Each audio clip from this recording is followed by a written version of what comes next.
Hello పిల్లలు, welcome to చిన్న కథలు. వీడియో పూర్తిగా చూడండి.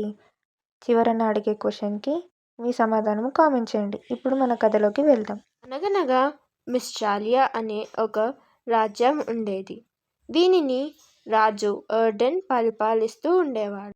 అతను జారా అనే ఒక యువరాణిని పెళ్లి చేసుకుంటాడు. ఎర్డెన్ రాజ్యాన్ని సుభిక్షంగా పరిపాలిస్తున్నాడు. ఒకరోజు వాళ్ళిద్దరూ ఒక చిన్న పాపకి జన్మనిస్తారు. ఎర్డెన్కు కూతురు లూనా పుట్టడం అస్సలే ఇష్టం లేదు. ఎందుకంటే అతను ఎప్పుడూ కొడుకునే కావాలి అనుకునేవాడు. సమయం గడుస్తూనే లూనా ఒక అందమైన యువతిగా ఎదిగింది. అయినప్పటికీ ఎర్డెన్ తనను ఎప్పుడూ కోపగించుకునేవాడు. ఎర్డెన్కు అసలు లూనా అంటే నచ్చేది కాదు. కానీ లూనా మాత్రం అందరితో మంచిగా ఉండేది. ఎర్డెన్ కోరుకున్నట్టే అతనికి ఒక కొడుకు పుడతాడు. అతని పేరు ఫెలిక్స్ అని పెడతాడు. ఫెలిక్స్ని రాజు అందరికీ పరిచయం చేస్తాడు. ఫెలిక్స్కి వారి నాన్న అయిన ఎర్డెన్ రాజ్యం ఎలా పరిపాలించాలో వివరంగా చెప్తాడు. కానీ ఫెలిక్స్ అవేవీ పట్టించుకోడు. అతను ఎప్పుడూ మందుకు అలవాటు పడి అమ్మాయిలతో తిరుగుతూ ఉండేవాడు.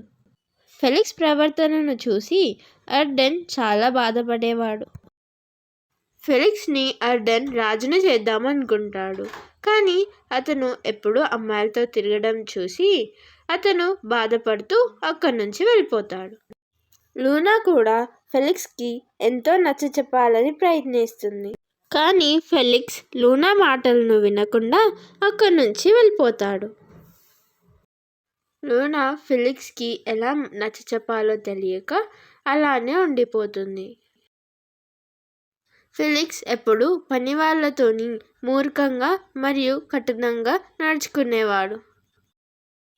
ఫెలిక్స్ ఎటువంటి రాజ్య పనుల్లో పాల్గొనేవాడు కాదు. ఫెలిక్స్కి ఒక యువరాజుకి ఉండవలసిన గుణాలు ఏవీ లేవు. మిస్ట్రాలియా రాజ్యంపైకి వేరే రాజ్యపు సైన్యం దాడి చేస్తుంది. ఎర్డెన్ అతని సైన్యాన్ని యుద్ధానికి తయారు చేస్తాడు. యుద్ధ సమయంలో ఎర్డెన్ తన కొడుకైన ఫెలిక్స్ని తన గదిలో నిద్రపోవడం చూస్తాడు. అలా చూసిన ఎర్డెన్ ఇలా అనుకుంటాడు, నా బాధ్యతను వీడికి అప్పచెప్దామనుకుంటే వీడు వ్యసనాలకు అలవాటయ్యాడేంటి అని కోపంతో వెళ్ళిపోతాడు. లూనా తన రాజ్యాన్ని కాపాడుకోవడానికి తన వంతు ప్రయత్నం చేస్తుంది.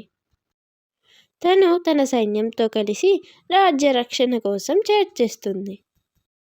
ఆ రోజు రాత్రంతా యుద్ధం కొనసాగుతుంది. ఆ యుద్ధంలో మిస్ట్రాలియా రాజ్యమే గెలుస్తుంది. యుద్ధంలో గెలిచానని ఎర్డెన్ చాలా సంతోషపడతాడు. తన తర్వాత ఎవరిని రాజుగా చేద్దామని ఆలోచిస్తూ ఎర్డెన్ సందిగ్ధంలో పడిపోయాడు. అలా ఆలోచిస్తూ ఎర్డెన్ తన ఒకగానొక కొడుకైన ఫెలిక్స్కి రాజ్య బాధ్యతను అప్పచెప్తామని అనుకుంటాడు. కానీ ఫెలిక్స్ ప్రవర్తనను చూసిన ఎర్డెన్ తన రాజ్యాన్ని మరియు ప్రజలను ఫెలిక్స్ చేతిలో పెడితే తన ప్రజలు సంతోషంగా ఉండరని అర్థమవుతుంది. లూనా యుద్ధ సమయంలో నిర్వహించిన బాధ్యతలను గుర్తు తెచ్చుకొని ఎర్డెన్ తనకు రాజ్యాన్ని అప్పగిస్తే తను తన రాజ్యాన్ని మరియు ప్రజలను సుభిక్షంగా చూసుకుంటుందని ఎర్డెన్ అనుకుంటాడు. ఎర్డెన్ అనుకున్నట్టే తన కూతురు లూనాని రాణిని చేస్తాడు. మిస్ట్రాలియాకు రాణి అయిన లూనాని ప్రజలు కూడా ఎంతో ఆదరణతో ప్రేమతో లూనాని తమ కొత్త రాణిగా అంగీకరిస్తారు. నాయకత్వం అనేది లింగంతో కానీ పెద్ద చిన్న వయసుతో కానీ నిర్ణయించేది కాదు. బుద్ధి, జ్ఞానం, బాధ్యత ఉన్నవారే నాయకత్వానికి అర్హులని ఈ కథ చెబుతుంది. ఈ వీడియో నచ్చితే తప్పకుండా సబ్స్క్రైబ్ చేసుకోండి. టిక్కుల సోకు ముక్కు మీదకెక్కు ముందటి చెవుల నొక్కు. మీకు ఈ ఆన్సర్ తెలిసినట్టయితే కామెంట్ బాక్స్లో కామెంట్ పెట్టండి. ఇలాంటి కథలు కావాలి అంటే కామెంట్ చేయండి, లైక్ చేయండి, సబ్స్క్రైబ్ చేయండి. బాయ్ పిల్లలు.